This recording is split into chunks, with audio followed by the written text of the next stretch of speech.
ang mga kwento ng pag-ibig, kwento ng buhay at kwento ng pag-asa dito sa Barangay Love Stories. Love Stories. Wala raw pinipiling lugar, panahon o kalagayan ang pag-ibig. Basta na lamang itong dumarating at handa nitong suungin ang lahat. Mapatunayan at masunod lamang ang tapat na hangarin. Ikaw, kabarangay, naranasan mo na bang magmahal ng laban sa lahat ng hadlang? Dear Papa Dudut, ako po si Anding, lumaking mahirap sa probinsya ng La Union. Nagtapos ako ng elementarya at high school pero hindi ko naipagpatuloy ang kolehiyo dahil sa sobrang hirap ng buhay. Malinaw pa sa alaala ko ang mga panahong nag-aaral ako sa elementarya. Kahit may uniforme, halatang halata pa rin ang kahirapan namin. Luma ang suot ko, bigay lang ng naging amo ng mga magulang ko. Hindi rin ito na ipaayos sa mananahi kaya sobrang luwang. Kaya't nahihiya ako sa mga kaklase ko. Madalas pa nila akong pagtawanan dahil mukha raw akong naka-duster imbis na naka-uniforme. Sa mga panahong yon ay kinikimkim ko ang sakit ng loob. Kung bakit kailangan ganito ang buhay namin. Kahit simpleng lapis at papel ay hirap na hirap pa rin ibigay ng mga magulang ko. Ganon po kami kahirap, Papa Dudut. Siguro dahil na rin marami kaming magkakapatid. Ako ang panganay, wala ring kaalaman sa family planning sina nanay at tatay. Pero believe pa rin ako sa kanila. Kasi kahit salat kami ay pinilit nilang mapagtapos kami sa elementarya at high school. Ang sabi nila ay bahala na raw kami sa kolehiyo kasi alam nilang hindi na talaga kakayanin. Noong nakapagtapos ako ng high school ay agad akong namasukan bilang taga-bantay sa isang tindahan. Maliit lang ang sahod, halos walang naiipon. Pero nagpapasalamat na rin ako dahil may trabaho ako. Hindi ko maiwasang mainggit sa mga dating kaklase kong may kaya kasi nasa Maynila na sila para mag-aral ng kolehiyo. Ang iba naman ay nasa San Fernando City. Madalas kong isipin kung may sapat lang akong pera at talino, sana'y nakapag-aral din po ako. Pero sinampal ako ng realidad. Isa lang akong hampas lupa at nananatiling malaking panaginip para sa akin ang makatungtong sa kolehiyo. Isang araw may nag-alok sa akin na maging kasambahay. Pinsan siya ng amo ko kaya pumayag ang amo ko na iwan ko ang pagtitinda kung tatanggapin ko ang trabaho at saktong 18 years old na ako. Lumawas ako ng Maynila, Papa Dudut. Dala-dala ang pangarap ko na ito na ang panahon ay tutulong sa akin upang mag-iba ang buhay ko. Pagsusumikapan kong maging maayos na kasambahay para hindi ako mapagalitan ng amo ko. Doon ko nakilala ang anak ng bago kong amo na si Kevin, Papa Dudut.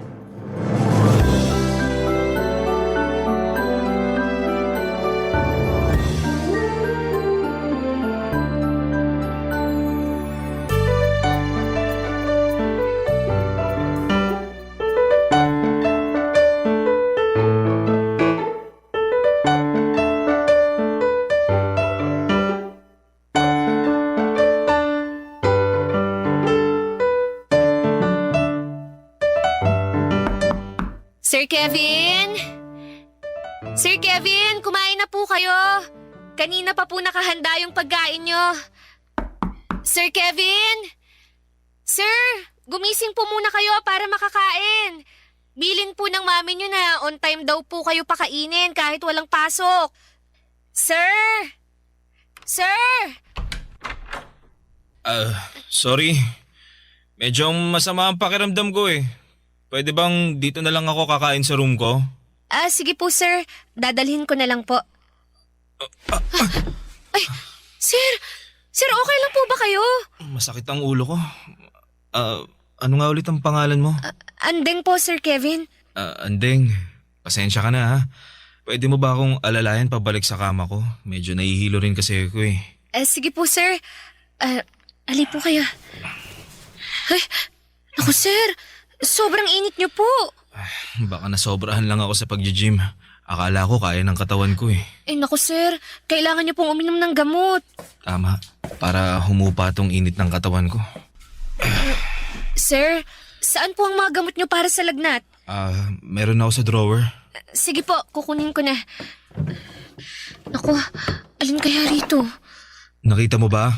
Ito pong para sa lagnat. Oo. Sandali, sir ha. Baka kailangan niyo munang kumain. Pwede naman yung gamot na yan kahit walang laman ng tiyan ko. Sige po. Heto po. Salamat, Andeng. Naku, sir. Sobrang init niyo po talaga. Tawagan ko na ba ang mami niyo? Kasi binilin ka niya sa akin eh. Ito talagang si Mami. Ginawa na naman akong baby. Huwag mo nang tawagan. Nakainom naman na ako ng gamot. Pero hindi po biro yung init niyo, sir. Meron akong thermometer sa drawer din.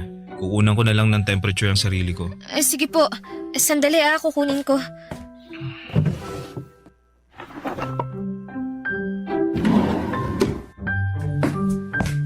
Ito po, nahanap ko na, sir. Ito po. Salamat, Andeng. Welcome po. Trabaho ko po na alagaan ko kayo. Inaalagaan mo ang 20 years old na lalaking gustong maging baby forever ni Mami. Ikaw lang din kasi ang anak niya, sir. Kaya ganun siguro. Kami, sir. Ang dami namin 7 kami. Talaga? Ang sipag naman. Sinabihan ko na naman sila na awat na Pang-ilan ka? At ilang taon ka na nga?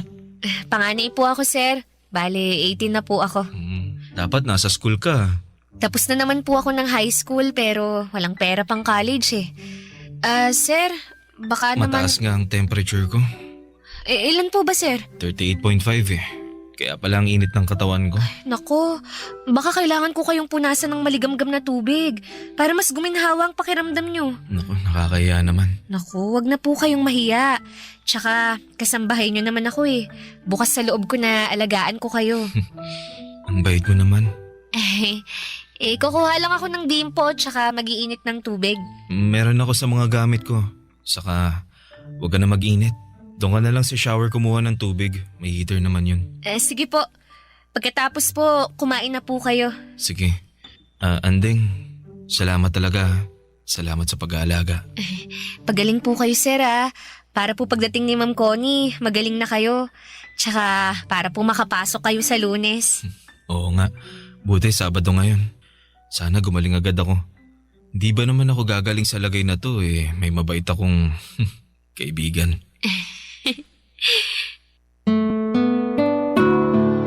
Papadudot, nakakaawa talaga kapag may sakit ang isang tao. Sa kaso ni Kevin ay lagnat lang naman, pero labis ang pasasalamat niya dahil inalagaan ko raw siya. Medyo nahihiya pa nga ako habang pinupunasan ko ang katawan niya. Pero kailangan kong gawin para kahit papaano ay gumaan ang pakiramdam niya. Naisip ko na lamang na parang ganun din ang ginagawa ko kapag may lagnat ang mga kapatid ko. Gwapo po si Sir Kevin. Matangkad at matipuno ang katawan dahil nagja-gym. 3rd year college na siya noon sa isang kilalang university sa Maynila. Kaya alam kong maliwanag ang magiging kinabukasan niya. Siguradong makakahanap siya ng maayos na trabaho. Hindi tulad ko na hindi man lang nakatungtong ng kolehiyo. Pero papadudot, kung gaano kabait si Sir Kevin sa akin, gano'n naman kaiba ang ugali ng nanay niya. Sobrang madam talaga. Parang mga karakter na napapanood ko sa TV o naririnig sa inyong programa sa radyo. Mataray at nakakatakot kapag nagsalita siya. Hindi ka pwedeng magkamali sa harapan niya dahil siguradong tatalakan ka. Kaya naman sobra ako naging maingat sa trabaho ko, papadudot, Pero kahit na anong ingat ay may mga pagkakataong sumasablay din ako. O hindi niya gusto ang ginagawa ko, Papa Dudut.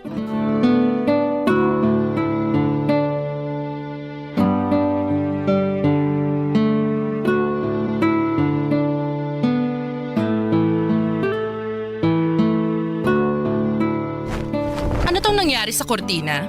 Hindi ganito yon. Ma'am, sinunod ko lang po ang sabi niyo. Mali ang paglagay mo ng drapes. Hindi maayos. Tatanga-tanga. Nasaan na ba si Christina? Nasa palengke po, ma'am. Kapag hindi mo alam kung paano gawin, magtanong ka kay Christina. Opo, ma'am. Sorry po talaga. Aayusin ko na lang po. Hindi ka kasi nakikinig.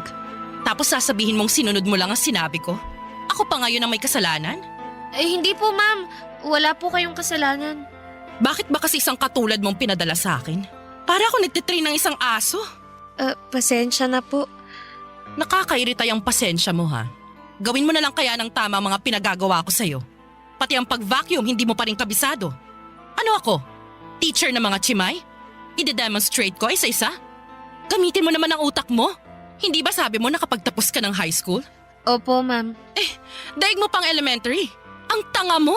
At wag mong sabihin pati itong kape ko hindi mo pa rin maayos. Sinunod ko po yung sabi niyo. Nako, mukhang sablay na naman to. Ano to? Ma'am! Ang tanga! Tanga-tanga! Hindi ganito ang pagtitimpla ng kape. Wala ka nang ginawang matino, Andeng. Alam mo ba yon? Pasensya na po, ma'am. Pasensya na po. Gusto mo ba akong lasunin? Ma'am, hindi po. Ma, anong ginagawa mo kay Andeng? Itong babaeng to, tatanga-tanga. Hindi niya alam kung anong ginagawa niya. Nakadalawang buwan na siya sa atin. Ma, ano ka ba? Hindi naman pwedeng ganito. Dahil ba hindi niya nagawa ng maayos, tatapunan mo na ng kape? Okay ka lang ba, Andeng? Sige na, pumunta ka na muna sa kwarto mo. Diyos ko, paawa effect. Siya naman ang may kasalanan. Hindi maayos ang trabaho niya. Ma, please. Maging tao ka naman. Hindi tama to. Kevin? Tingnan mo naman ang ginawa mo. Hindi mo siya tinatrato ng tama. Hindi porket pinapasweldohan natin si Andeng, pwede na natin gawin ang kahit ano sa kanya. Pwede ka niyang mapakulong. Huwag niya akong subukan. Please ma, magpakatao ka naman. Kevin, ginagawa ko lang naman kung anong nararapat sa kanya. Ay, hindi niya deserve to, ma. Sige na, Andeng, punta ka na sa kwarto mo. Linisin mo sarili mo, magpahinga ka na.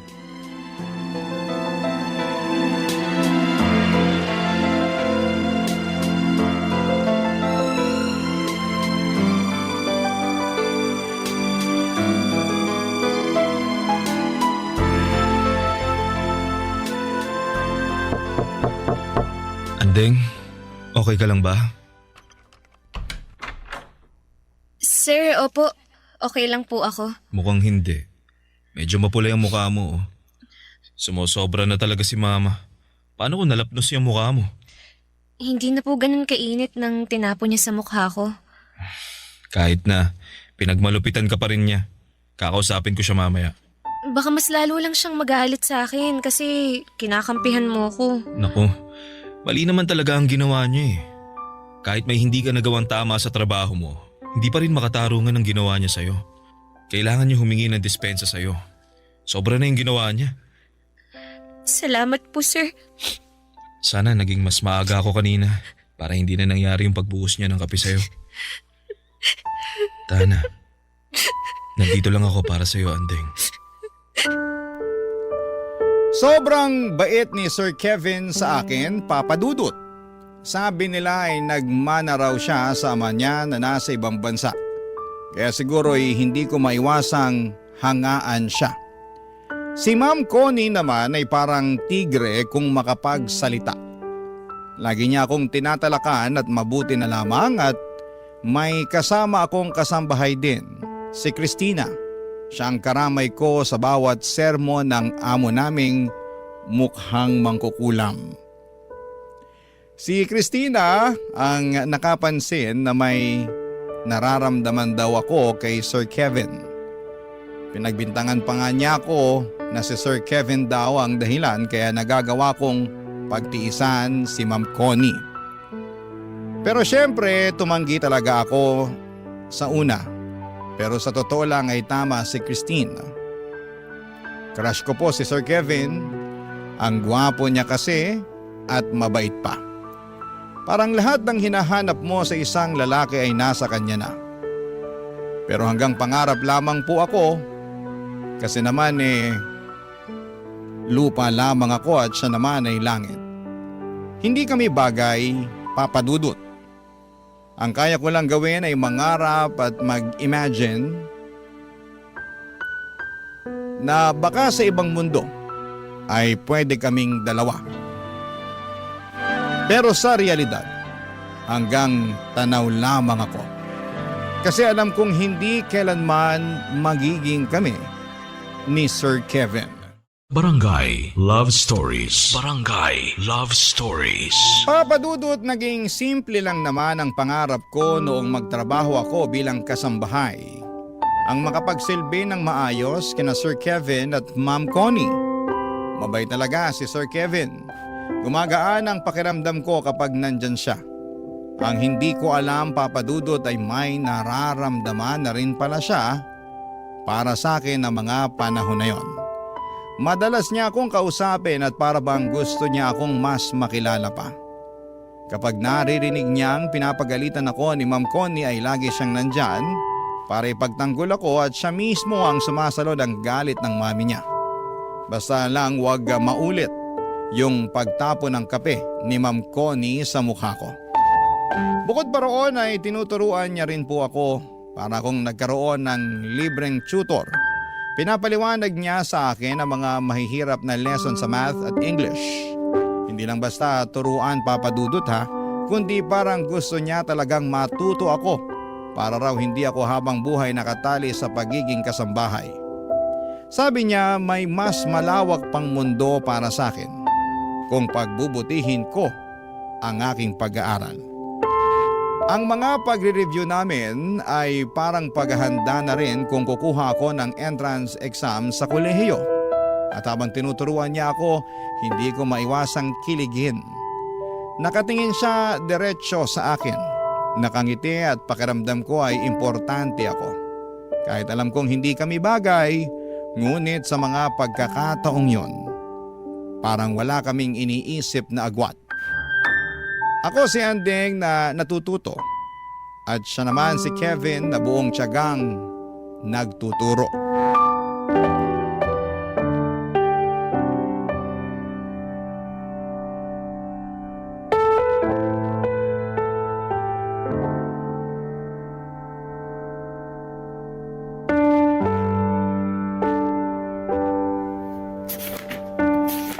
Oh, ayan. Tingnan mong mabuti ang spelling ha. Alam mo, tinuro to sa amin nung high school sa third year. Pero sobrang nakalimutan ko na. Grabe. 19 years old ka pa lang, makakalimutin ka na. Hindi ko maintindihan nun Pero ngayon, naintindihan mo naman. Medyo. Anong medyo? Pag-aralan mong mabuti, lalabas to sa exam. Mag-e-exam ba ako? Kapag kaya mo nang pumasok ng college, di ba? Nag-iipon ka naman. Saka kapag kulang talaga, lapitan mo lang ako. Tutulong ako, promise. Naku, ayokong mangutang. Wala akong pambayad. Yung kabaitan mo at kagandahan mo ang pambayad. Sir, maya na lang po ulit tayo Baka pauwi na rin yung mami mo sa trabaho. Baka pagalitan pa ako kasi ginawa kitang tutor. Ano ka ba? Nagtuturo lang naman ako kapag wala ka ng trabaho at free naman ako. Naku, baka mas lalong magalit yun kasi parati nyo na lang akong pinagtatanggol. Kasi gusto kita. Ano po? Gusto kita, Andeng. Sir naman, nagbibiro kayo Alam mo namang hindi ako nagbibiro. At alam kong nararamdaman mo na may gusto ako sa'yo. Naalala mo nung unang araw mo pa lang? Yung nilagnat ako?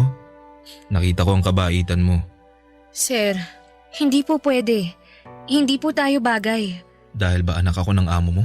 At kasambahay ka lang? Hindi po talaga tayo bagay. Andeng, sa totoo lang, ilang araw at gabi ko na rin tong iniisip Pero totoo ang nararamdaman ko sa'yo.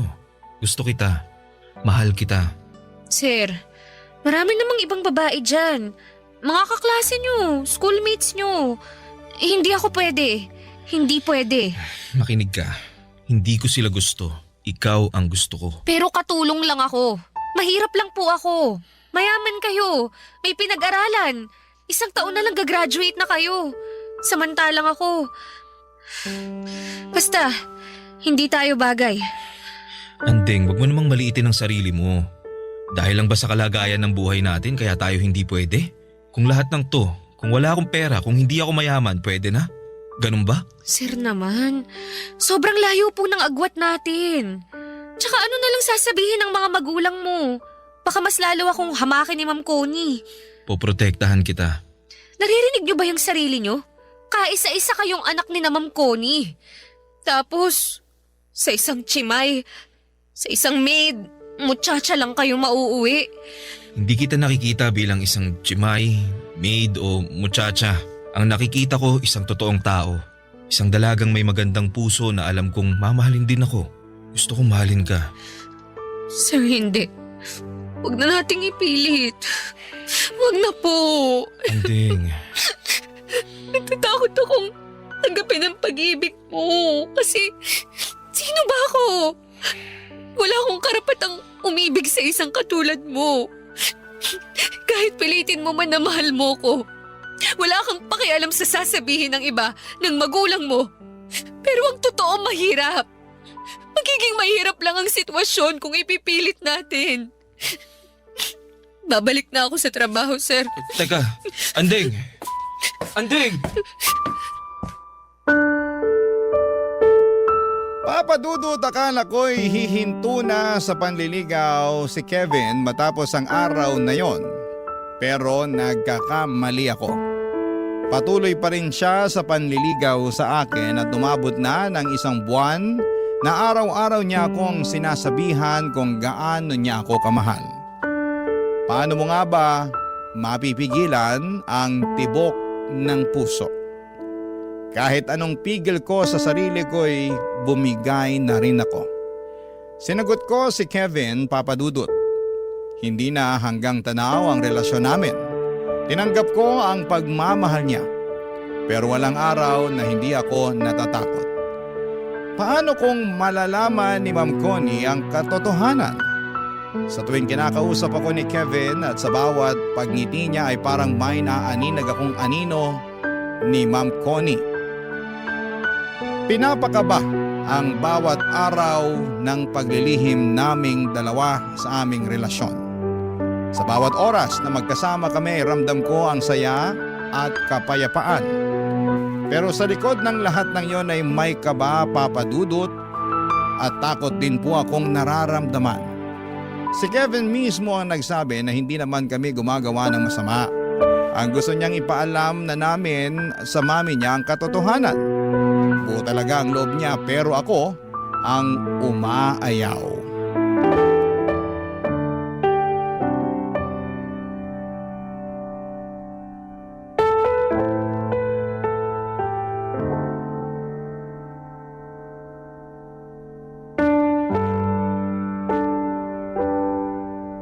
Dalawang buwan na nating nililihim sa kanila. Baka kailangan na talaga nating sabihin. Da naman akong ipaglaban ka, Anding. Kevin naman, baka ganito na muna tayo. Magtatago? Hindi naman tayo gumagawa ng masama ah. Nagmamahalan tayo. Sige na, lumabas ka na ng kwarto ko. Baka hinahanap ka na ng mama mo.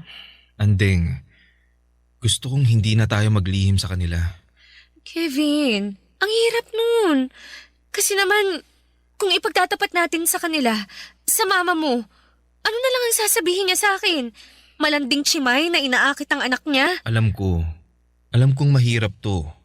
Pero nandito ako para ipagtanggol ka. Hindi mo ako inakit. Kusa kitang minahal. Mahal kita. Mahal din kita, pero... Anong naririnig kong mahal-mahal? Bakit magkahawak ang kamay ninyong dalawa? Malandi kang babae ka? Anong ginawa mo sa anak ko? Teka, ma. Huwag niyong saktan si Andeng. Mahal ko siya, ma. Ano? Girlfriend ko siya. Nahihibang ka na ba, Kevin? Itong hampas lupang to? Hoy, babae. Anong ginawa mo sa anak ko? Siguro binigay mo ng sarili mo para maakit mo ang anak ko, no? Ma, hindi siya ganon. No. Ang mga tulad niya, isang ambisyosa. Umalis ka na rito. Lumayas ka rito, babae ka! Ma, pwede ba? Ang taas ng pangarap mo? Pumili ka naman ng lugar ng pangarap mo. Hindi ganito! Umalis ka! Huh? Umalis ka! Lumayas ka! Ma!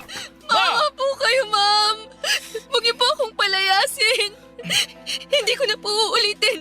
Hindi ko po mahal si Sir Kevin. Wala po to. Ano? Anong pinagsasasabi mo? Hindi kita mahal. Anding. Ma'am Connie, huwag niyo po akong palayasin. Wala po akong malilipatan. Kailangan ko po ng pera. Promise po, hindi ko na po papapasukin si Sir Kevin sa kwarto ko. Anding. Mahal kita. Hindi mo mahal ang babaeng yan, Kevin. Naaawa ka lang o alam mo na, lalaki ka, babae siya. Ganun lang. Tama ang mama mo, Kevin. Hindi mo ako mahal. Hindi totoo ang nararamdaman mo. Hindi. Makinig ka, Kevin. Hindi siyang para sa'yo. At ikaw, babae, kung gusto mong manatili dito, anong makukuha ko, ha? Gusto kong lumayas ka para mapigilan ang balak mo sa anak ko. Mas mababantayan niyo po ang kilos ng anak niyo kung nandito ako. Kasi kung wala ako rito, at dahil sa ambisyon ko na yumaman, pwede pong makipagkita ako sa anak niyo nang hindi niyo alam. Kaya dito lang po ako. Magtatrabaho po ako. Tama bang sinasabi mo? Opo. Kaya maawa po kayo. Huwag niyo akong palayasin. Anding, bakit mo ba ginagawa to? Hindi kita mahal.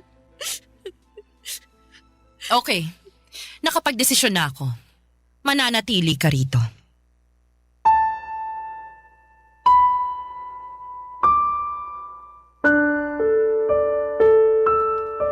Sa sobrang takot ko ay halos gumuho ang mundo ko sa mga pinagsasabi ko. Nagmakaawa ako, Papa Dudut, at humingi ng tawad. Lumuhod ako sa harapan ni Ma'am Connie dahil ang totoo ay ayaw kong malayo kay Kevin at ayaw ko ring masira ang buhay niya. Mabuti na lamang at pumayag si Ma'am Connie. Hindi niya po ako pinalayas agad. Pero nagtakda siya ng mabigat na kondisyon. Pinayagan niya akong manatili hanggang sa katapusan ng taon pero may malinaw na utos. Hindi ko dapat nilalapitan o kinakausap si Kevin. At pagkatapos ng taon ay kailangan ko nang umalis at hindi na muling bumalik sa bahay nila. Siyempre hindi naman pumayag si Kevin, Papa Dudut. Sa harap mismo ng mami niya ay pinaglaban niya ang pagmamahala namin. Pero matigas si Ma'am Connie. Sino ba naman ako para maging girlfriend ng anak niya? Ang sakit, Papa Dudut. Nandun na ang taong mahal ko handang ipaglaban ako. Pero kailangan kong tanggapin ang realidad na pinagtagpo man kami pero hindi kami tinadhana. Langit siya, lupa ako, ang isang katulad ko. Hindi kami pwedeng magsama, Papa Dudut. Ang sakit sa puso at alam kong sobrang nasaktan si Kevin sa mga sinabi ko. Pero lahat ng iyon ay hindi totoo. Hindi ko inambisyon na maging mayaman sa paraan na ganito. Hindi ko niloloko si Kevin. Mahal ko siya at nasasaktan ako sa lahat ng ito, o Papa Dudut. Para bang sinasaksak ang puso ko sa sobrang sakit. Parang hindi ako makahinga sa sobrang sakit. Ganito pala kapag ang isang mahirap ay umiibig sa isang mayaman. Kailangang ilugar ang sarili sa tamang kalagyan. Barangay Love Stories. Barangay Love Stories. Papa Dudut, hindi naging madali ang mga sumunod na araw sa pamamalagi ko sa bahay. Halos wala pong lumilipas na araw na hindi ako pinapagalitan ni Ma'am Connie. Maliit na pagkakamali ay pinapalaki. Kahit simpleng bagay ay nagiging dahilan para pagalitan niya ako. Tinitiis ko na lamang habang ramdam kong gusto akong kausapin ni Kevin. Lagi siyang naghahanap ng pagkakataon pero iniiwasan ko siya. Hindi dahil sa ayaw ko, kundi dahil natatakot akong lalong magalit ang mami niya. Ang sakit sa pakiramdam na naroon lamang siya, pero kailangan kong umiwas. At para bang tinutusok ang puso ko tuwing nagtatama ang mga mata namin, Papa Dudut. Mahirap magpigil. Mahal ko po si Kevin at alam kong mahal niya rin ako. Pero araw-araw ay pinapaalala ng sitwasyon na hindi sapat ang pagmamahal kapag hadlang ang pagkakaiba ng estado sa buhay. Para po sa akin, ito lang ang paraan ko para kahit papaano nakikita ko si Kevin kasi mahal ko siya. Kaya kong tiisin ang pangahamak ni Ma'am Connie sa akin.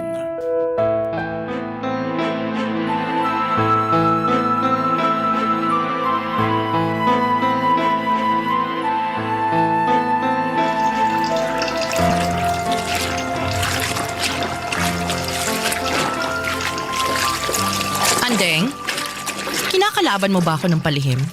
Po? Hindi po, ma'am. Huwag kang magkunwari. Alam mo naman na maselan ako sa mga kurtina ko, di ba? Bakit may mancha yung sa kwarto namin? Bakit hindi maayos ang pagkakalaba? Ma'am, maayos po ang pagkakalaba ko noon. Hinandwash ko pa nga po kasi alam kong gusto nyo ng ganun eh. Pero hindi mo inayos. Yan ang totoo. Kunwari ka pa. Ma'am, inayos ko po talaga. Tigilan mo nga yung kaiiyak mo. Wala dito ang anak ko. Walang maaawa sa'yo. Walang magtatanggol sa'yo na para bang akong pinapalabas mong kontrabida sa buhay mo.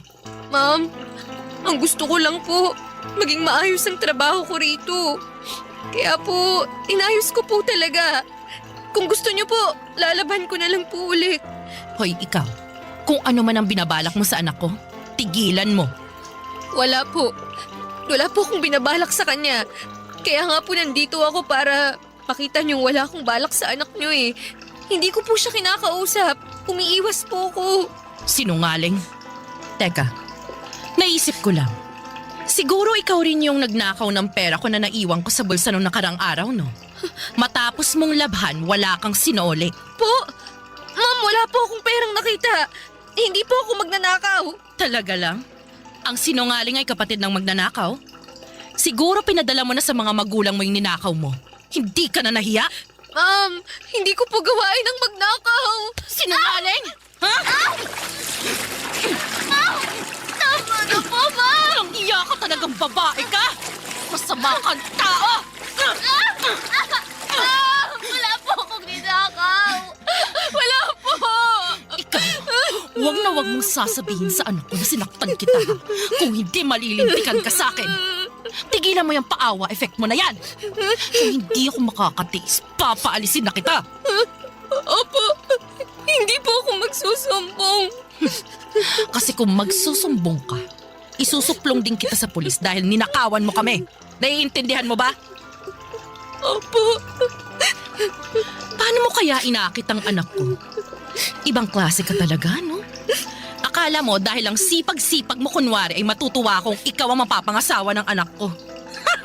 Nagpapatawa ka ba? O iniinis mo ko? Sinabi ko naman po sa inyo na wala na po akong balak sa anak niyo. Ah, so may balak ka dati. Tapos noong nalaman kong totoo at muntik kitang kalad ka rin sa labas, ay nag-iba ang ihip ng hangin. Wala ka ng balak. Ganun ba? Magsalita ka! Umayos ka. Dumating ng anak ko. Umayos ka! Pahiran mo yung mga luha mo. Hindi niya pwedeng mahalatang umiyak ka. Opo. Huwag mo akong subukan, Andeng. Masisira ang buhay mo. Opo, Ma'am Connie. Umayos ka.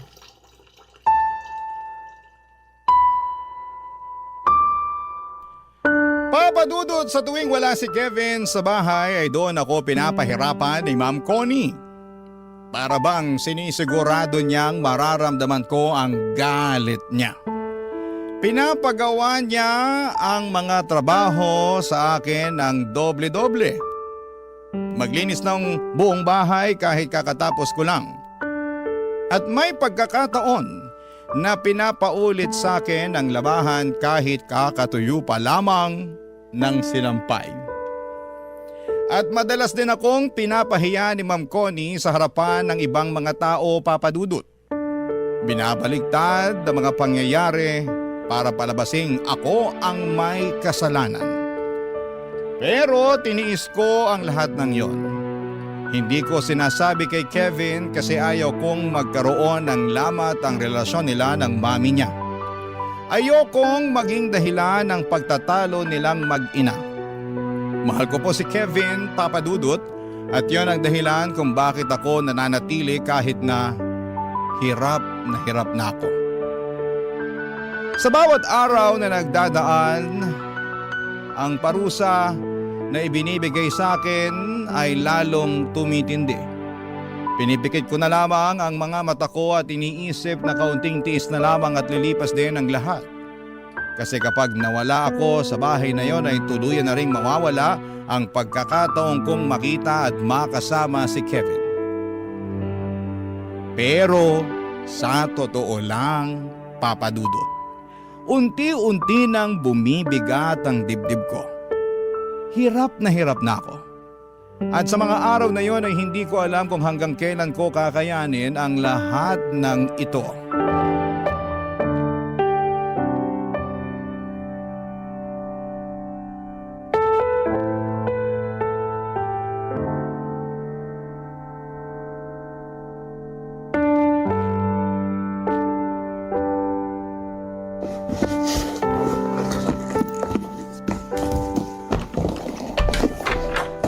Anding, anong ginagawa mo?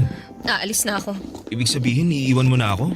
Sana noon ko pa ginawa to eh. Anding, alam kong nagsinungaling ka lang kay mama na hindi mo ako mahal. Dahil ramdam kong gusto mong manatili sa bahay kasi ayaw mong malayo ako sa'yo. Ayaw mong masira din ang buhay ko. Gusto mong makatapos ako ng college. Alam ko yun. Hindi kita mahal. Kaya aalis na ako para matahimik ang lahat. Ang gusto ko lang, magkaroon ng trabaho. May maipadala akong pera sa pamilya ko. Mahal kita, Anding. Huwag mo naman ako saktan ng ganito. Kevin, kailangan ko nang umalis. May nahanap na akong ibang trabaho. Sasama ako sa'yo. Ano? Nahihibang ka ba? Hindi kita mahal.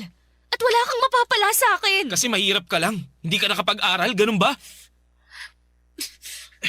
Buo na ang loob ko. Buo na ang loob kong umalis na akong mag-isa. Dito ka lang. Ayokong sirain ang buhay mo. Mag-aaral ka. Tapusin mo ang pag-aaral mo. Kaya ba ayaw mong aminin na mahal mo ako dahil natatakot kang masira ang buhay ko? Andeng, kaya ko ang sarili ko. At wag mong iisipin na masisira ang buhay ko dahil sa'yo. Kasi ikaw nga ang inspirasyon ko sa lahat ng ginagawa ko. Huwag mo na akong pahirapan pa. Wag mo rin akong pahirapan. Wag mong pahirapan ang puso ko. Hindi ko kayang iwan mo ko. Hindi ko kayang mawala ka. Mahal kita. Hindi ko ikakahiya na ikaw ang minahal ko, na ikaw ang makakasama ko habang buhay. Kevin naman. Sasama ako sa'yo. Sasama ako, Andeng. Dahil mahal kita. Mahal na mahal kita. Buo na ang loob ni Kevin na iniwan niya ang lahat para samahan ako.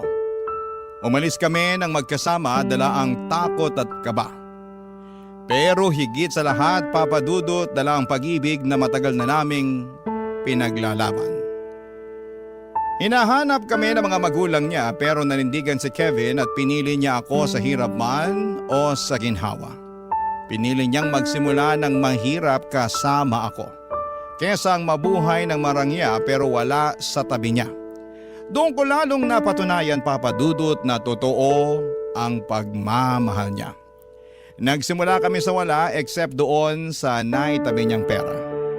Pareho kaming nagbanat ng buto, si Kevin nagtatrabaho habang pinagpapatuloy ang pag-aaral niya. Kahit na anong hirap ay hindi siya sumuko hanggang sa makapagtapos siya sa isang state university. At nang siya naman ang nagsimula ng magtagumpay, ako naman ang kanyang pinagtapos. Papa Dudut, hindi madali, maraming luha, maraming gabi ng gutom at pagod.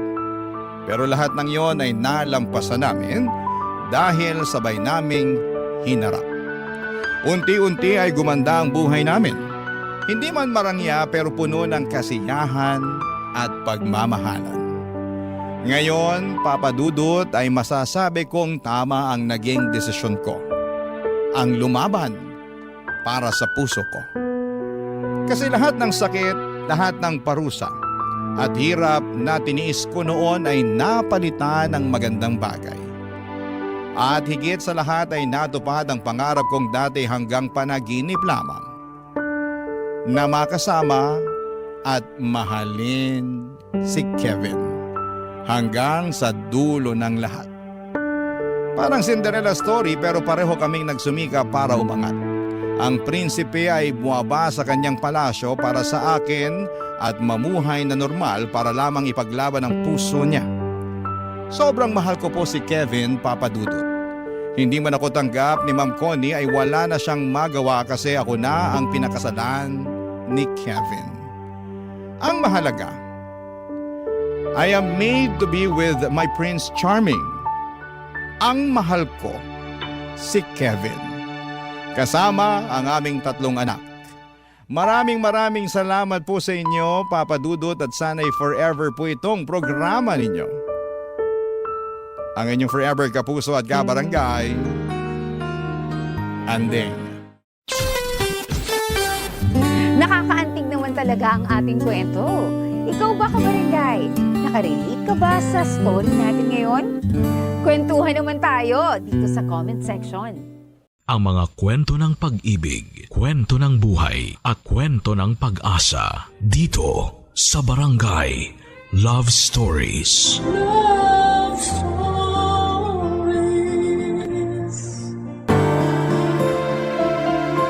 May kasabihan na kapag naglaro ka ng apoy, humanda kang mapasok. Kaya kung ayaw mong masaktan ay huwag mo nang susubukan ng kapalaran. Ikaw, kabarangay, naglaro ka na ba ng apoy? Dear Papa Dudut, ang pagkakaroon ng anak ay isang pribilehiyong maituturing, lalo na kung gustong maging ina ng isang babae. Yun ang eksaktong naramdaman ko nang pinanganak ko ang panganay namin ni Joji taong 2023.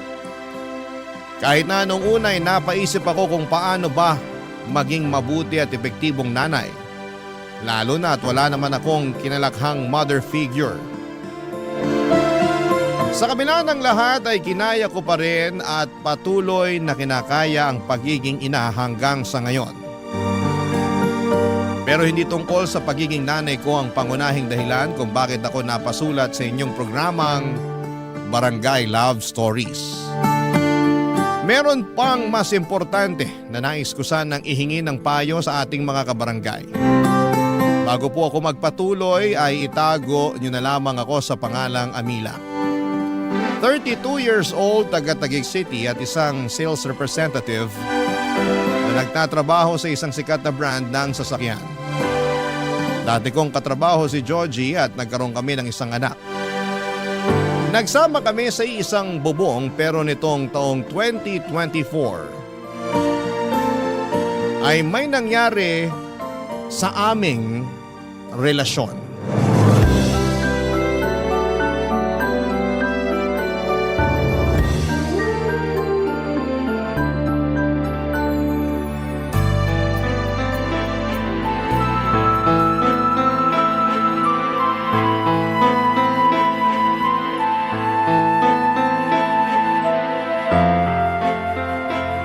Sigurado na ako sa desisyon ko. Iwanan ka na namin ng anak mo, Georgie. Ay, Amila naman. Huwag mong gawin sa akin to. At bakit hindi ko gagawin? Sige nga. May anak tayo. Hayaan mo na lang ba na lumaking wala kinikilalang ama yung bata? Mas mabuti pa na wala na siyang kilalaning ama kesa naman sa meron nga pero pulpul at batugan na kagaya mo. Sobra ka naman makapagsalita. Totoo naman sinabi ko, di ba? Napulpul ka at batugan kasi kung hindi, sige sabihin mo, bakit nalugi yung negosyo niyo nung kaibigan mo? Di ba kasalanan mo? Di ka marunong mag-costing at mag-handle. Puro ka lang gastos. Hindi na bumabalik kapital nyo tapos ang lakas pa ng loob mo magmalaki sa akin na marami kang nalalaman sa pagpapatakbo ng negosyo? Hanggang ngayon ba naman issue pa rin sa iyo yan? Aba oo. At bakit hindi? Sige nga. Kainis naman eh. Ikaw pa talaga may ganang mainis? Dapat nga ako yung mainis dito. Imbes kasi na maghanap ka ng mapagkakakitaan mo, pagkatapos malugi ng negosyo nyo, naging batugan ka na. Palibasa may trabaho ako kaya sa akin mo na inaasa lahat-lahat. Maghahanap naman ako pero nagpapalipas lang ako ng sama ng loob dun sa nangyari sa negosyo namin. Ilang buwan ka na nagpapalipas ng sama ng loob? Hindi pa rin ba tapos yan? Kasi Alam mo, para sa akin, nagdadahilan ka na lang. hindi ako nagdadahilan ha. Hindi raw. Pero bakit hanggang ngayon wala ka pa rin matinong trabaho? Naghahanap pa nga lang. Naghahanap daw kahit puro mobile games lang yung inaatupag mo? Akala mo siguro di ko nakikita, no? Ano ba kasi nirereklamo mo dyan? Inaalagaan ko naman yung anak natin pag nasa trabaho ka. Saka wala naman tayo binabayarang upa. Kung sa pagkain naman, nakikihati tayo kina mama at papa. At proud ka pa talaga na hanggang ngayon nakikipisan pa rin tayo rito sa mga magulang mo? Hindi naman sa ganun. Pagiging practical yung tawag doon. Ibang klase. Pagiging practical daw. Sabihin mo, masyado ka nalang naging kampante na umasa sa kanila kahit na matanda ka na. Matanong nga kita, di ka man lang ba nakakaramdam ng kahihiyan dyan sa katawan mo dahil hanggang ngayon umaasa ka pa rin sa mga magulang mo? Bakit naman ako mahihiya? Sabi mo nga, mga magulang ko naman sila. So ibig sabihin wala nga? Meron pala. Nahihiya rin ako sa kanila. Kung nahihiya ka, sana nagsisikap ka. Kaya lang sa nakikita ko walang hiya ka talaga, Joji. Grabe naman. Totoo naman eh. Oo, grabe ako. Wala ka bang pangarap sa amin ng anak mo? Ni minsan ba di pumasok siya sa utak mo na ibukod kami para makapagsimula tayo ng buhay natin bilang pamilya? Nangarap naman ako pero… Puro ka pero.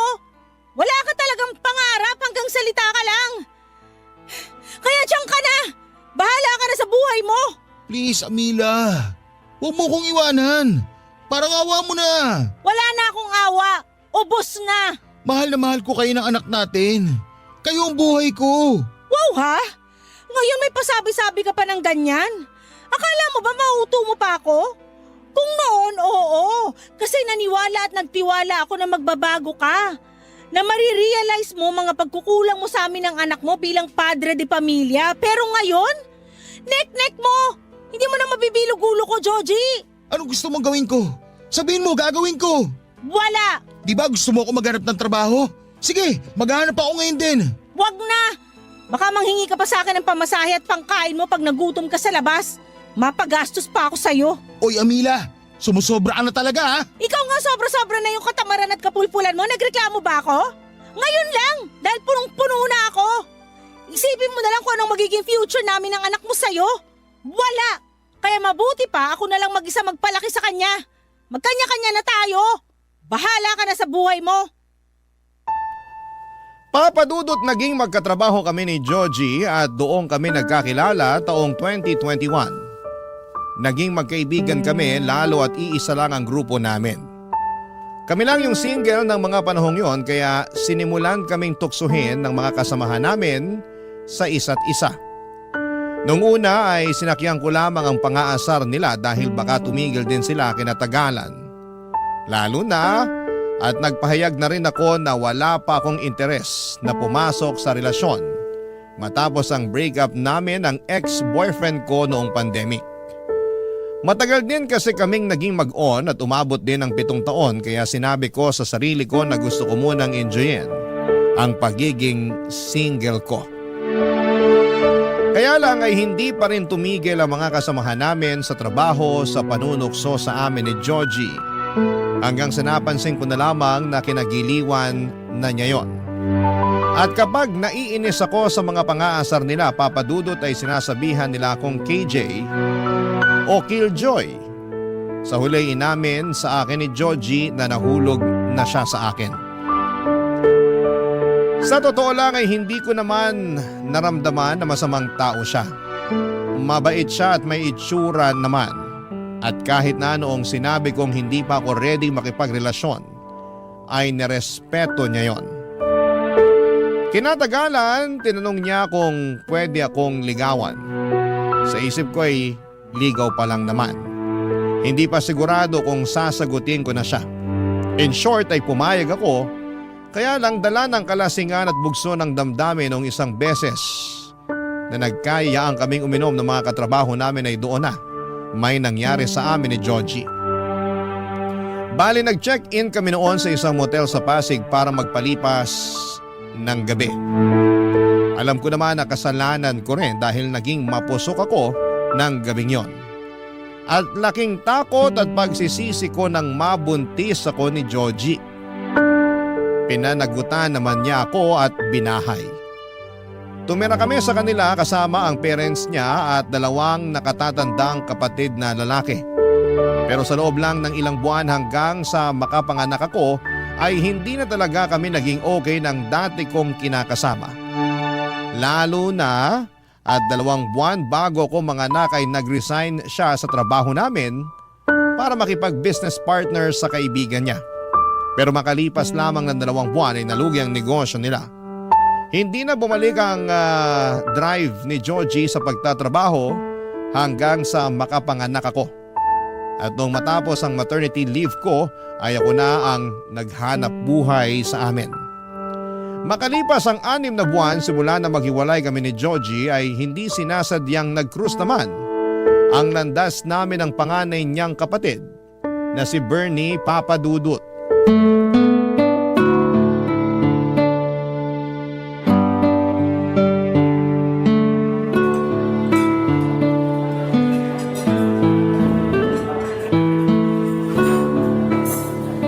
Uy, ang mahal dito sa kinainan natin. Huwag kang mag-alala. Treat ko naman since ako yung nagyaya sa yung kumain dito. Alam ko, pero nakakahiya pa rin. May trabaho naman ako, pero nagtitipid kasi ako ngayon lalo na nagagatas at diaper pa yung anak ko. Oo, ayan oh. Kakabili ko pa nga lang. Galing ako sa grocery bago mo ako nakita dun sa sakayan ng mga UV. Oo nga eh. Sakto. Kaka-out ko pa lang sa shift ko. Sipag mo talaga. Kahit linggo nagtatrabaho. Wala ba kayong off? Meron naman pero depende kung kailanganin sa ospital. Magjo-duty talaga kahit nakasarapan pa ng tulog mo. Ganun talaga. Ito yung pinili kong propesyon. Hindi ba mahirap maging nurse dito sa Pinas? Mahirap. Parang lahat naman ng trabaho mahirap. Pero masaya ako na pinaglilingkuran ng bansa natin. Sa bagay. Pero di ba uso na yung ibang kababayan natin na nurse nag-a-abroad? Oo, matagal na namang ganun ang sistema. Ikaw ba, hindi mo ba naisip na mag-abroad? Curious lang kasi di hamak na mas malaki kikitain mo dun kaysa dito. Oo nga. Kaya lang, kailangan ako ng mga kababayan natin. Siguro sa iba, di nila maiintindihan tong prinsipyo ko. Pero masaya naman ako sa ginagawa ko. At hindi ko naiisip na mag-abroad para lang kumita ng malaki. Tama ka naman, pero sigurado akong maiisip mo rin yun pag nagkaanak ka na. Iba rin talaga pag may anak na. Uunahin mo talaga ang kapakanan niya. Oo naman, anak muna bago ang sariling prinsipyo. Pero don't get me wrong ha, bilib ako sa'yo at sa lahat ng mga nurse na piniling magtrabaho rito sa Pilipinas. Kayo kaya at iba pang nasa medical field ang modern hero dito, lalo na nung nag-pandemic. Thank you. Huwag ka mag-thank you, totoo lang sinasabi ko. Kumusta na pala kayo ng pamangkin ko? Okay naman kami. Bibong bata yung pamangkin mo, magana rin kumain. Natutuwa nga ako dun kasi di mahirap alagaan eh. Speaking of, sino pala nagbabantay sa kanya pag nasa trabaho ka? Yung mama ko, pero tsahin ko talaga yun ah. Ah, ibig sabihin, doon kayo nakikituloy ngayon? Oo, malayo ko siyang kamag-anak sa mother side. Third cousin ng nanay ko. Mag-isa lang siya sa bahay nila ngayon matapos mamatay sa stroke ng asawa niya last year. May mga anak naman, 2 babae. Pero nasa ibang bansa na pareho. Okay naman kayo doon? Oo, mabait yung tsahin ko, para ko na siyang nanay. Ako lang talaga yung medyo pasaway nung kabataan ko kasi di ako nakinig sa kanya. Talaga? Ibig sabihin, tumira ka na rin sa kanila noon? Oo, inampun niya ako at pinag-aral nila ng asawa niya sa kolehiyo. Kaya lang pasaway talaga ako. Di ko tinapos hanggang 2nd year lang tapos nagtrabaho na ako. Umalis na rin ako sa kanila noon gawa ng hiya. Pero di naman talaga ako lumaki sa kanila ha. 18 anyos na ako nung napadpad ako sa poder nila. Galing ako nun sa Aklan, lumuwas lang dito nung namatay tatay ko. Wala rin naman akong nanay, sumakabilang bahay na raw sabi ng kamag-anak namin. Grabe, ang dami mo palang pinagdaanan, bata ka pa lang. Medyo. Marami rin ako mga maling desisyon sa buhay na hanggang ngayon ay pinagsisisihan ko. Katulad na lang nung sana nagtapos ako ng pag-aaral para kahit paano maganda naman yung trabaho ko. Sapat lang kasi para sa amin ng anak ko yung sinusweldo ko. Minsan kulang pa. Bakit? Hindi ba nagpapadala ng pera sa inyo si Georgie? Naku, hindi. Pero di ko na rin naman siya hinihingan kasi saan naman siya kukuha ng pera na ipapadala sa amin, di ba? Kung sa mga magulang niyo pa siya manghihingi, ako na ang nahihiya. Kaya nga nag-decide na ako makipaghiwalay sa kapatid mo. Ay, nalungkot talaga kami ng husto nung umalis ka sa bahay. Lalo na sina mama at papa. Lagi nilang hinahanap yung apo nila. Tungkol sa bagay na yan, wala naman akong intensyon na ilayo sa inyo yung anak ko.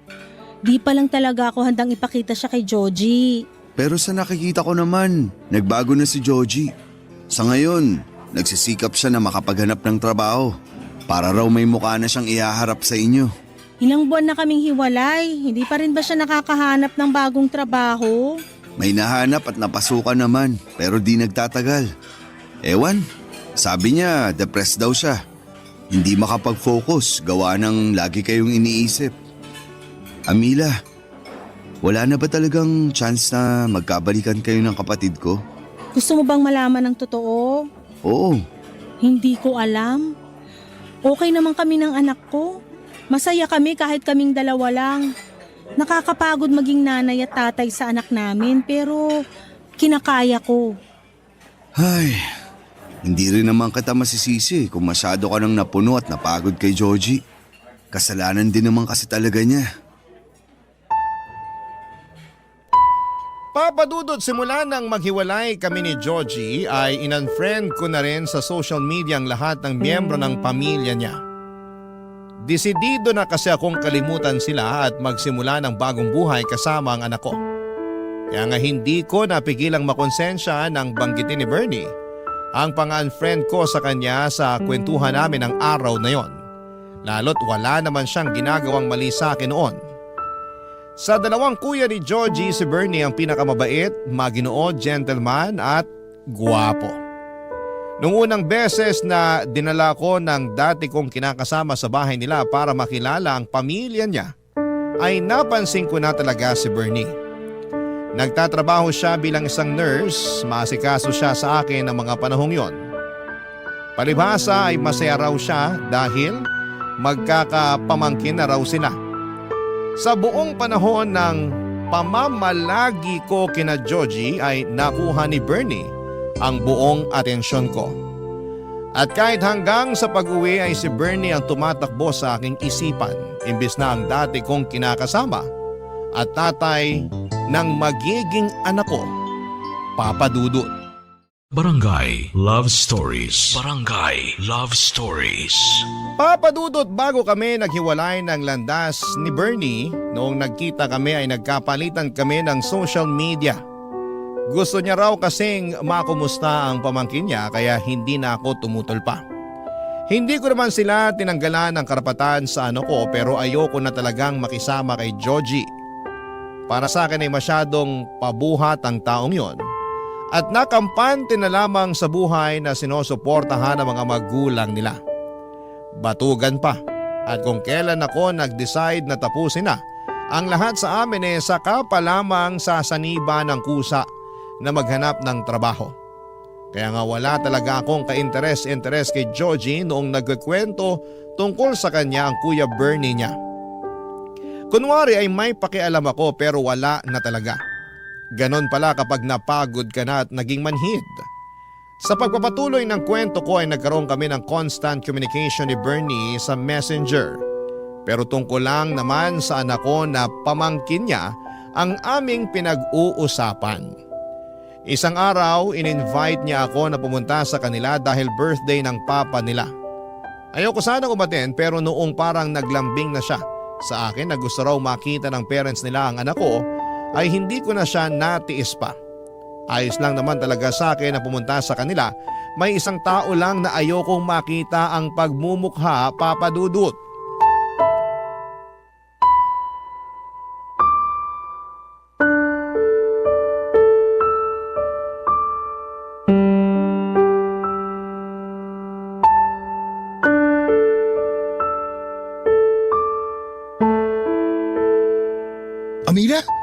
ginagawa mo rito? Ano bang klaseng tanong yan? Eh di inimbitahan ako rito. Sino nag-imbita sa'yo eh? Halos wala na kaming kontak sa inyo ng anak ko. Ako ang nag-imbita sa kanila rito sa bahay. Ikaw kuya? Oo, may masama ba doon? Wala, pero paano kayo nagkaroon ng kontak ng ex ko? Wala ka na sigurong pakialam doon. Anong wala eh? Nanay ka pa rin ng anak ko. Tapos wala akong kontak sa'yo pero si kuya meron? Kumalma ka nga muna. Paano ako kakalma? Sige nga. Hindi mo sinabi sa akin na nagkakausap pala kayo ni Amila. Baka naman sinusulot mo na siya sa akin ha? Hinay-hinay ka sa pagsasalita mo, Joji. Baka nakakalimutan mong kuya mo pa rin ako. Walang kuya pag pag-ibig na pinag-uusapan. Sira ulong to. Ano ba yung pinagsasabi mo? Eh wala naman kaming relasyon ni Bernie. Saka nung nakaraang araw lang naman kami nagkaroon ng contact dahil aksidente kaming nagkita matapos kong mamili sa grocery. Masyado ka malisyoso. Naninigurado lang naman ako. At bakit kailangan mong manigurado eh hindi rin naman tayo? Eh kasi, syempre, pangit pa rin tignan yun no? Naging tayo. May anak pa nga tapos papatol ka sa kuya ko? Alam mo, kung hindi lang birthday ni Papa, baka kanina ko pa pinadugo sa suntok yung bunganga mo. Napakabastos mo. Pati ako na kapatid mo, pinag-iisipan mo ng ganyan? Mahirap na. Hirap sa'yo, masyado kang sigurista na wala sa lugar. Di na ako magtataka bakit iniwan ka ni Amila eh. Ano sinabi mo? Ulitin mo para masapa kita. Mahiya ka nga. Gagawa ka pa talaga ng eksena sa birthday ni Papa. Ikaw nga walang iya eh. Inibita mo si Amila. Hindi mo man lang sinabi sa akin. Alam ba nila mama at papa na pupunta sila rito na anak namin? Oo, alam nila. Kaya expected nila pagdating ng mag-ina mo. Ewan ko ba naman kung nasa ang lupalop ng daigdig yung utak mo nung sinabi ko yun sa dinner natin last time. Di ka nakikinig. Tapos ako pa sisisihin mo na wala kang alam sa pagpunta nila rito sa bahay? Ha? Hindi ko nga talaga alam. Kahit kailan talaga, Joji. Mag-sorry ka sa kuya mo. Nakakahiya ka. Ayoko nga. Hindi ka lang sigurista na wala sa lugar. Ma-pride ka rin. Bahala ka kung anong gusto mo sabihin. Maiwan ko na kayo. Maglalaro na lang kami ng anak ko. Tingnan mo yung taong yun. Hindi pa rin pala nagbabago. Pasensya ka na kung ganun pa rin ugali ni Joji. Ako nga dapat humingi ng pasensya sa'yo eh. Napagkamalan pa niya tayong may relasyon kahit wala naman. Naiintindihan ko naman yung galit niya pero kapatid niya ako. Hindi ko magagawa yung iniisip niya. Hindi ko siya maintindihan kasi hiwalay na rin naman kami. Wala na siyang dapat pakialam kung gustuhin kong pumasok sa panibagong relasyon. Bakit? May bago ka na bang nagugustuhan? Ha? Wala pa pero in the future ba? Okay. Pero tingin ko, kaya nagkakaganon si Joji dahil mahal ka pa rin niya. Talaga? Oo, sabi mo nga, ma-pride siya. Kaya di niya talaga kayang aminin yung nararamdaman niya. Pero halatang halata siya masyado. Anong masasabi mo? Ewan ko, di ko alam kung matutuwa ako o maiinis. Mabuti pa, kalimutan mo na lang yung tinanong ko. Ayoko namang masira yung mood mo. Pumunta kayo rito para sa birthday ni Papa at hindi sa kung anong family drama. Tama ka. Ayoko magpaka-stress kaya sana lubayan ako ng kapatid mo. Para kasi siyang stress na nagkatawang tao. Sa tono mo, parang wala ka na talagang natitirang pagmamahal sa kapatid ko Para sa akin, tatay pa rin naman siya ng anak namin. Pero hindi ko na alam kung may lugar pa siya sa puso ko, kung sakaling plano niyang makipagbalikan. Hindi naman sa pinangungunahan kita pero baka nasasabi mo lang yan sa ngayon. Hindi ako sigurado. Depende kung mag-iiba ang ihip ng hangin. Sabi mo nga, di ka na magtataka bakit kami naghiwalay ni Joji. Oo, kitang-kita ko na napaka-immature ng kapatid kong yan. Nakakahiya. Ewan ko ba dyan? Walang minana sa inyo ng isa niyo pang kapatid. Ang layo sa ugali niyo. Papadudot na sira na ang buong panahon na nandun ako sa bahay nila Bernie nang dahil kay Joji. Walang minuto na hindi niya ako pineste ng mga tanong kung bakit nag-uusap kami ng kuya niya. At kahit na sinabi ko naman na noon lang ulit kami nagkaroon ng komunikasyon at pawang tungkol lang sa bata, ang pinag-uusapan namin ay hindi talaga naniwala si Joji. Bukod doon ay lagi pa niya akong tinatabihan. Bagay na kinairita ko pero hindi ko na lamang pinapahalata. Natapos ang dinner na yon nang masama ang loob ko kay Joji. At hanggang sa makauwi kami ng anak ko sa bahay ay naiinis pa rin ako dahil sinira niya ang mood ko. Buti na lang at nandun si Bernie para pambalanse. Pero ewan ko ba kay Georgie dahil halatang halata na pinagsesenosan ang sariling kapatid. Makalipas ang 3 araw ay nagulat ako nang chinata ko ni Georgie sa messenger. Sinabi niya na gusto niyang makipagkita sa akin. Nung una ay hindi ako pumayag dahil busy ako sa trabaho pero ang totoo ay ayoko lang. Kaso'y makulit siya at nagmamakaawa na huwag ko siyang i-block. Sakto't gagawin ko sana yon, yung pambablock sa kanya sa messenger. Sa huli ay pumayag din ako makipagkita sa dati kong kinakasama, Papa Dudut.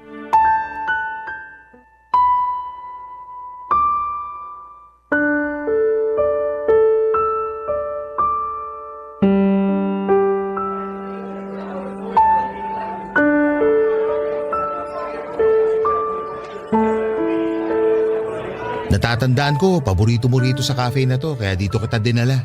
Ah, oo. Paborito ko nga rito. Natatandaan ko pa rin yung kape na gustong-gusto mong in-order dito. Pati yung cake na kaparis nun. Ano ba kasing kailangan mo? Ha? Sabi ko, ano bang kailangan mo? Bakit mo ako kinukulit na makipagkita sa'yo? Pwede bang mamaya ko na sabihin? Umorder muna tayo para makakain tayo. Hindi ako pumayag makipagkita sa'yo para kumain kasama ka. Kaya sabihin mo na kung anong kailangan mo sa akin. Camila naman. Bakit? Ano bang ginawa ko? Medyo tumataas yung boses mo. Nakakahiya pinagtitinginan na tayo ng tao. Ay, nakakainis ka kasi. Ayaw mo pa akong diretsuhin, dami mo pang cheche-bureche. Ay, sige, para lang malaman mo.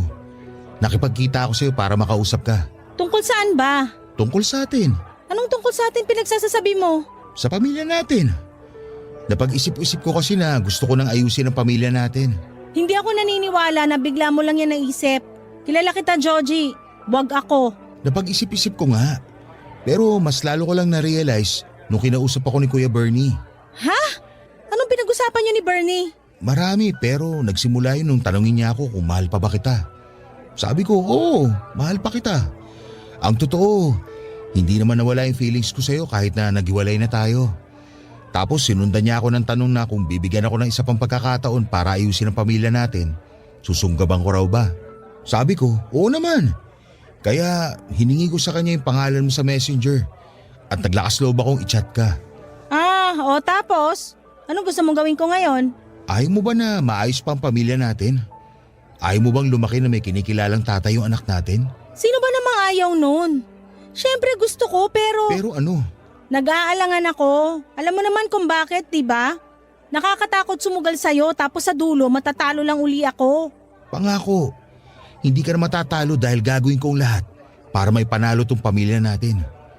Magiging matino akong padre de pamilya, tatay sa anak natin at kinakasama sa'yo. Bigyan mo lang ulit ako ng isa pang pagkakataon para mapatunayan kong sarili ko sa inyo ng anak natin. Hindi ko alam, Georgie. Hindi naman din kasi biro yung mga pinagdaanan ko noon kasama ka. Ngayon na nakaalis na ako sa sitwasyon na yon, gugustuhin ko pa bang bumalik? May parte sa akin na gustong tanggapin yung inaalok mo kasi sino ba namang magulang na naghahangad na magkaroon ng wasak na pamilya ang anak niya, di ba? Wala. Napagdaanan ko na yan eh. Alam ko yung pakiramdam pero may isa pang parte sa akin na nagsasabi na baka mag-aksaya lang ako ng panahon pag pinayagan pa kitang makabalik uli sa buhay namin ng anak ko. Pero hindi naman ako masamang tao. Nagkulang lang ako sa inyo ng anak natin. Lang? Kailan naging lang ang pagkukulang? Ewan, pero isang beses lang naman yun. Anong isang beses? Maraming beses na yun, hindi ko lang sinabi sa'yo. Sana sinabi mo para alam ko kung saan ako nagkulang sa inyo. Ay, wow ha? Kailangan ba talagang sabihin sa'yo ang lahat? Hindi ba pwedeng makiramdam ka? Sobrang manhid mo naman yata. Ay, di sorry. Akala mo siguro maaayos ng sorry mo ang lahat, no? Alam ko na hindi maaayos yung mga bagay na nagawa ko na. Nagawa ko na nga, hindi ba? Nasa nakaraan na. Pero meron pa namang ngayon at hinaharap. Yung ngayon at hinaharap na sinasabi mo, kaya ko nang ayusin ng mag-isa. Kailangan mo pa rin ng katuwang lalo na sa pagpapalaki ng anak natin. Kung ngayon nakakaya mo pa dahil hindi pa siya nag-aaral, paano na pag lumaki na siya? Sige nga. Nandiyan ka naman, di ba? Di tulungan mo ko. Magpakatatay ka sa anak natin pero hanggang dun na lang yon. Hindi pamilya matatawag yung ganong setup. Ang alam kong pamilya yung merong nanay at tatay sa isang tahanan. Hindi nanay lang, hindi rin tatay lang. Ha? Saan mo naman napulot yan 2024 na? Yung nalalaman mo, panahon pa yata ng mga Hapon. Please, Amila. Bigyan mo pa ako ng isa pang pagkakataon. Pangako, hindi nasasakit ang ulo mo sa akin. Hindi na ako magiging batugan. Magsisikap na ako para sa'yo at sa anak natin. Papadudot, ramdam ko na sincero si Joji sa mga sinabi niya sa akin ng araw na yon. At kahit na noong una ay naiinis ako sa desisyon niyang ayusin namin ang pamilya namin, deep inside ay nakaramdam naman ako ng kaligayahan. Dahil alam kong posibleng maayos pa ang pamilya namin at hindi lalaking walang kinikilalang ama ang aming anak. Pero pag uwi ko sa bahay namin ay narealize kong hindi ko pala talaga gustong makasama si Joji. Ni ayokong maayos ang pamilya namin. Masyado lang akong nadala sa paiyak-iyak at paawa effect niya noong magkausap kami. Hindi pa naman ako pumapayag na ayusin namin ang aming relasyon dahil wala na talaga akong nararamdaman sa kanya. Kung bakit kasi hindi ko pa siya nagawang diretsuhin. Noong panahong yon, edi sana'y wala na akong problema, papadudot. Ayokong lumabas na pinapaasa ko siya. Gayong alam ko sa sarili ko na hindi ko na siya gusto. Dahil ang totoo ay meron na akong ibang gusto. At yun ay walang iba, kundi ang Kuya Bernie niya, papadudot. Barangay Love Stories. Barangay Love Stories. Papadudot, napansin ko noong simulang ayusin ni Joji ang relasyon namin ay dumalang naman ang pangungumusta sa amin ni Bernie.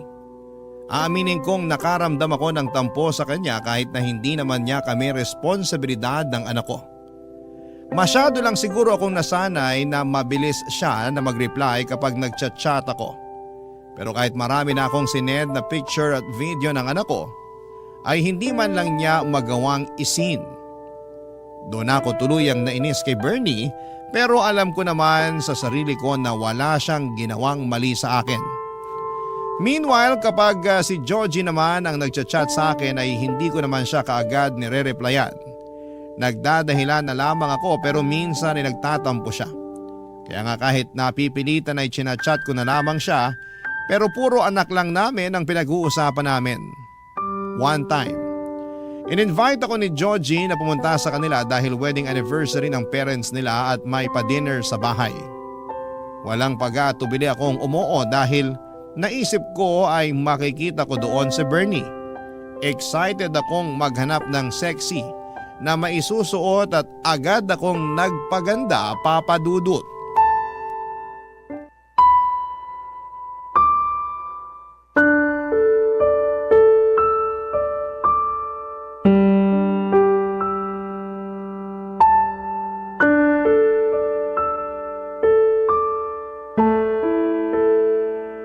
Joji, hanggang CR ba naman? Plano mo akong sundan?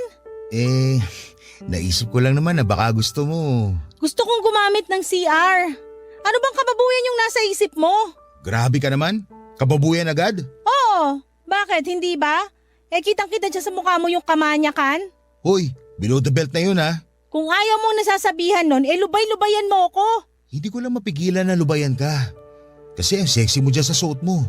Tapos, ang ganda-ganda mo pa ngayon. For your information, matagal na akong sexy at maganda. Ay, totoo rin naman yan. Pwede ba? Huwag mo nga akong utuin. Hindi naman kita inuuto. Sinasabi ko lang yung totoo. Basta, naalibadbaran ako sa pinagsasasabi mo. Sige na, doon ka na. Naihihina nga yung tao, dinadaldal mo pa ako. O sige, pero bilisan mo lang ha. Sino ka para sundin ko? Di mo hawak oras ko, no? Sungit naman. Sige na, alis na sabi. Ito na nga aalis na. Lalakad na paalis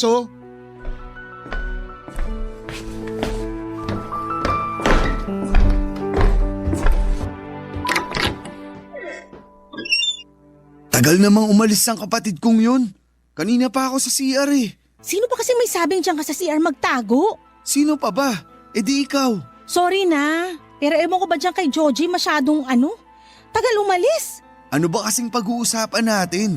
Saka bakit dito sa... Sandali, isara na natin tong pinto para meron tayong konting privacy. Amila, ano bang ginagawa mo? Hinahan mo lang yung boses mo kung ayaw mo may makarinig sa atin dito. Sige, pero sabihin mo na sa akin dahilan bakit gusto mo akong kausapin. Hindi ka na kasi nagre-reply sa mga chat ko. Anong nangyari? Wala naman. Busy lang ako sa trabaho. Di ako naniniwala sa'yo. Dati naman nakaka-reply ka kahit gaano ka pa ka-busy eh. Ano naman ba sa'yo kung di ako nakakapag-reply? Nakuha mo pang magtanong, malaking bagay kaya sa akin yung nakakausap ka. Bakit naman? Hindi pa ba halata? Siyempre gusto kita. Nababaliw ka na ba? Baliw na kung baliw pero yun naman ang totoo. Saka matagal na tong nararamdaman ko sa'yo. Pinigilan ko lang dahil may relasyon kami ng kapatid mo.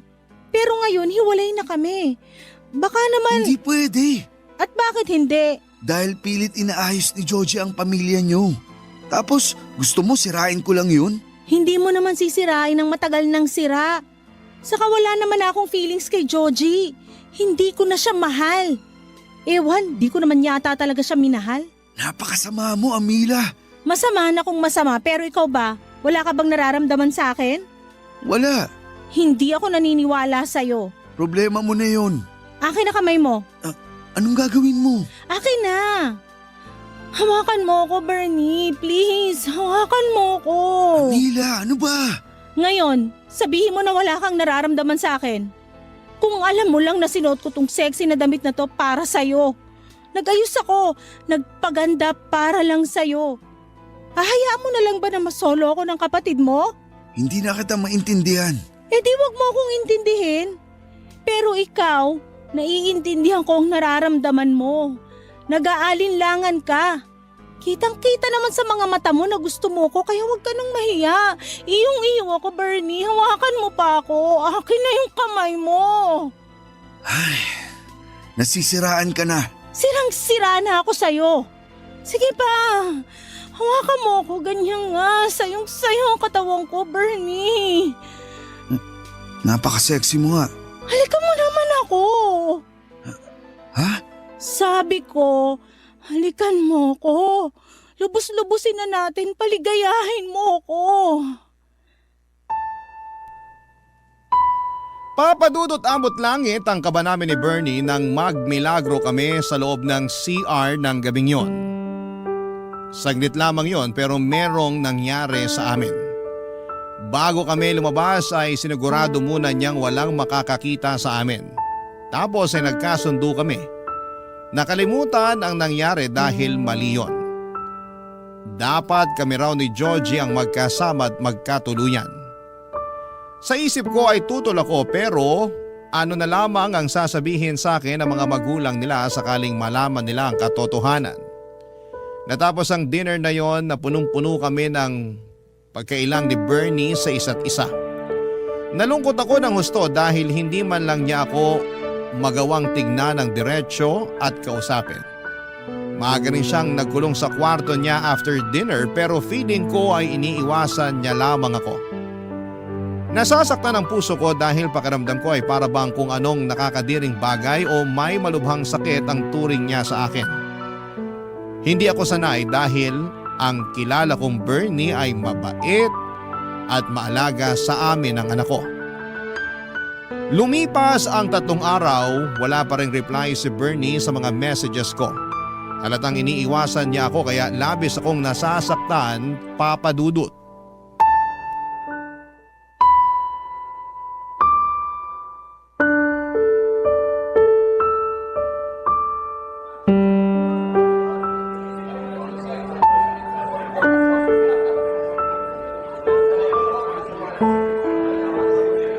Ayos ka lang ba, Amila? Ha? Oo. Bakit mo naman natanong?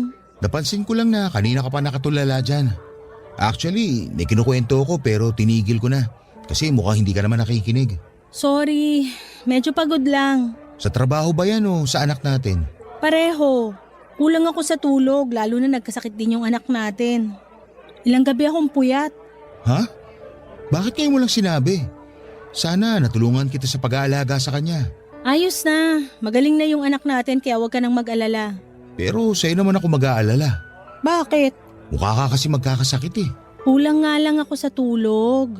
Bigla tuloy ako na konsensya dahil niyaya pa kita lumabas. Buti alam mo. Ay, sorry na. In my defense, may importante rin kasi akong gustong sabihin sa'yo. Gaano ba yan ka-importante at di mo na lang chinat? Importante nga. Kung sa chat ko sasabihin hindi ko na magagawa to. Asa na ba yun? Ano yan? Teka, ito. Nahanap ko na. Amila, alam kong marami akong pagkukulang sa'yo at sa anak natin. Pero nangako ko sa sarili ko na babawi ako. Magiging mabuting padre de pamilya ako sa inyo at gagawin ko lahat para ibigay sa inyo ng anak natin ang masaganang buhay.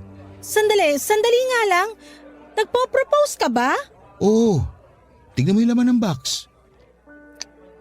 Napakagandang singsing, hindi ba? Para sa'yo yan. Sa akin? Oo. Sinabi kasi ng Kuya Bernie ko na kung mahal kita, yayain raw kita magpakasal. Sa totoo lang, matagal ko na yung gustong gawin. Hindi pa lang ako nagkakalakas ng loob na mag-propose sa'yo. Kumbaga, naghihintay pa ako ng tamang panahon. Pero naisip ko na hindi naman darating yung tamang panahon pag hinintay mo yon. Naguguluhan ako, Joji. Saan? Sa mga sinasabi mo, sa lahat-lahat. Diyan sa pagpapropose mo. Anong magulo, desidido na nga ako. Aayusin ko na nga yung relasyon at pamilya natin, hindi ba?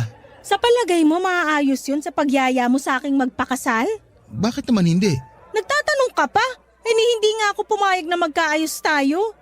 Ikaw lang yung pilit na magkabalikan tayo alang-alang sa anak natin. Pero kung ako yung tatanungin mo, ayoko na talaga. May iba ka na bang mahal? Oo, meron na. At hindi ikaw yon. Sino? Si Kuya Bernie ba? Siyempre hindi. Sa bagay, hindi ka papatulan nun kasi may girlfriend na yon. Anong sinabi mo? Sabi ko may girlfriend na si Kuya. Nagulat nga kami dahil wala naman sa bokabularyo nun yung pagsusyota. Tapos nung nakaraan lang may bigla siyang pinakilala sa amin. May girlfriend na siya? Oo, matagal na raw pala niyang gusto yung babae. Dito lang siya nagkaroon ng lakas ng loob na ligawan. Natawa nga ako kasi may pagkatorpe rin pala yung kuya ko. Oh, ano nangyari sa'yo? Bakit parang naluluha ka dyan? Wala. Napuwing lang yung mata ko. Sigurado ka? Oo nga. Sabihin mo kay Bernie, congratulations ka mo. Makakarating. Paano naman yung tungkol sa atin?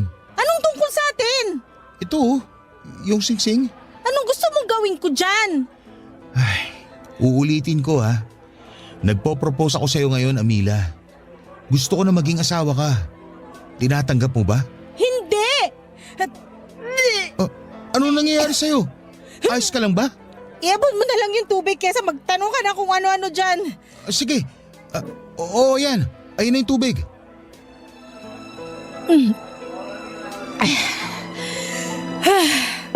Kamusta na pakiramdam mo? Medyo nahihilo lang. Saka nasusuka. Baka may nakain kang panis o ano? Bakit naman ako kakain ng panis? Sige nga. Naisip ko lang naman dahil nasusuka ka. Ganun ako pag nakakakain ng panis eh. Ewan ko sa'yo. Ginaya mo pa ako sa'yo. Hindi ako makain ng panis katulad mo, no? Grabe ka naman. Aksidente lang naman yun. Hindi ko kasi napasingaw yung pinabao na kanin ni Mama. Mainit pa. Dapat pinalipas ko muna ng ilang minuto bago tinakpan. Ayun, napaalis tuloy. Hindi ko naman tinatanong. Hindi rin ako interesado sa kwentong panis mo. Mabuti pa uwi na lang ako. Ang sama-sama na ng pakiramdam ko, binubwisit mo pa ako. Papa Dudut, hinatid ako ni Georgie sa bahay namin noong gabing yon na masamang-masama ang pakiramdam. Ewan ko pero kakaiba talaga ang nararamdaman ko ng mga panahong yon. Parang hindi simpleng puyat dahil kung ganun lang yon, bakit ako masusuka? Parang may kumakayod na kung ano sa sikmura ko dahilan para maduwan ako. Nagpahinga ako buong gabi at nag-leave sa trabaho kinabukasan. Pagkagising ko noong umaga ay nakita ko ang padalang bulaklak at mga prutas ni Georgie. Natouch naman ako sa ginawa niyang yun at aaminin kong napagaan ng mga magagandang bulaklak ang masama kong pakiramdam. Lumipas ang 2 araw at hindi pa rin nawala ang sintomas ng pagsusuka ko. Doon ako kinabahan dahil huling beses na naranasan ko yon ay noong nagpositibo ako sa pagbubuntis sa anak namin ni Georgie. Bukod doon ay doon ko lang din napagtanto na delay ang menstruation ko. Kaya nga kahit kabado ay ginawa ko ang alam kong dapat kong gawin para malaman kung tama ang hinala ko. Nag-PT ako at lumabas doon na positibo. Buntis ako sa anak namin ni Bernie. Imbis na magtatalon sa tuwa ay napahagulhol ako ng iyak. Takot na takot ako at hindi ko alam ang gagawin ko. Gusto kong sabihin kay Bernie ang katotohanan pero alam kong wala na siyang pakialam sa akin, Papa Dudut. May girlfriend na nga siya, hindi ba, at ayoko namang makagulo sa relasyon nila. Pero paano ko kakayaning dalhin na mag-isa ang baby na nasa tiyan ko? Hindi ko kaya. Hindi ko alam kung kakayanin ko pa. Alanganin din naman akong sabihin kay Georgie dahil sigurado magagalit siya ng husto sa akin. Sa ngayon ay siya lang ang inaasahan kong dadamay sa akin. Sana po ay mapayuhan ako ng ating mga kabarangay. Hanggang sa mga pagkakataong ito ay nalilito pa rin po ako. Alam kong hindi ko habang buhay maitatago ang pagbubuntis ko, Papa Dudut. Gusto kong gawin ng tama pero natatakot ako sa pwedeng kahinatnan. Kung bakit kasi sa dinami-rami pa ng taway si Bernie pa na kuya ng dati kong kinakasamang si Georgie. Napakagulo at komplikado ng pinasok kong sitwasyon. Hanggang dito na lamang po ang sulat ko, Papa Dudut, and God bless and more power sa Barangay Love Stories. Maraming salamat na rin po sakaling mapili po ninyong itampok ang kwento ng buhay ko. Ang inyong forever kapuso at ka-barangay, Amila. Barangay Love Stories. Barangay Love Stories. Anong say mo sa Barangay Love Stories na ito? Pagkwentuhan natin sa comment section yan. Nagustuhan ng iyong napakinggan? Ituloy yan via live stream sa www.gmanetwork.com/radio. Barangay LS 97.1 forever.